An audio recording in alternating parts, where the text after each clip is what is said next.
Salam sejahtera dan salam Malaysia Madani. Saya Marcella binti Mazlan akan menceritakan tentang tempat bersejarah di Mukah, iaitu Jerunai.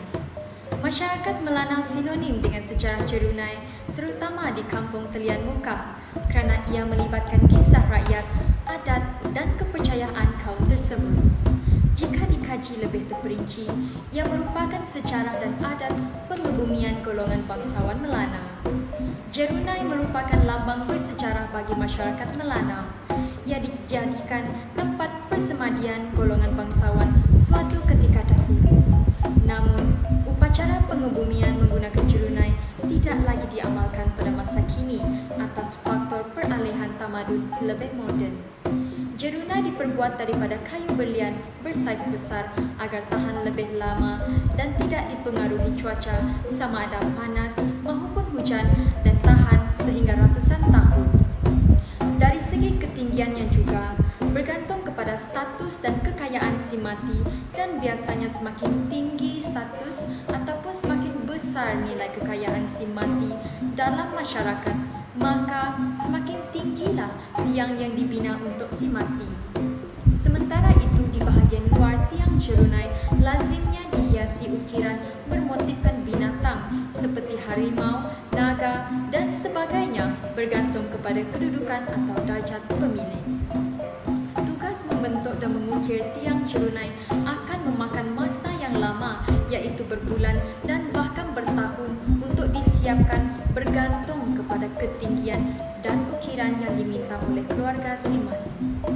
Selama menunggu Jerunai disiapkan, ahli keluarga si mati akan mengambil peluang tersebut untuk mengumpul perbelanjaan bagi menjalankan upacara pengebumian tersebut.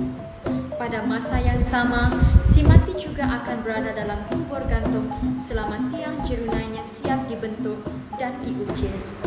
Setelah proses membentuk dan mengukir tiang Jerunai selesai, sisa tulang si mati akan dikumpulkan dari kubur gantung dan diletakkan dalam sebuah tempayan. Dan tempayan itu kemudiannya diletakkan di atas tiang Jerunai, dan itulah persemadian kekal untuk si mati. Manakala barang-barang yang dibekalkan untuk si mati juga turut dipindahkan dan diletakkan dalam lubang yang telah dibuat pada tiang Jerunai, dan ini termasuklah seorang hamba wanita yang akan dibekalkan untuk si mati. Mendirikan tiang pengebumian ini memerlukan seorang hamba dipen untuk dikorbankan dengan cara diikat pada tiang Jerunai. Hamba tersebut dibiarkan mati secara perlahan akibat terdedah pada cuaca panas dan hujan serta kelaparan. Bagi hamba lelaki, mereka berperanan sebagai pengawal, pelayan dan pendayung perahu untuk roh tuannya dalam perjalanan ke Likau Amatai. Kemudian, seorang lagi hamba dipen wanita juga turut dikorbankan dalam upacara pengebumian ini. Hamba wanita tersebut diikat pada tiang Jerunai dan dibiarkan untuk mati secara perlahan kerana mati kehausan dan kelaparan. Bukti tentang pembunuhan dipen telah dicatatkan dalam penulisan PCB Newington 2016 apabila beliau menemui seorang tua dari golongan dipen yang telah dibebaskan oleh Raja Tua. Keunikan tradisi pengebumian Jerunai ini menjadi perhatian pengkaji tempatan dan bahkan luar negara, terletak pada tuntutan yang perlu dilunaskan oleh keluarga dan masyarakat. Praktis pengebumian ini berakhir pada pertengahan abad ke-19 apabila pemerintahan James Brooke mulai mengambil alih Sarawak.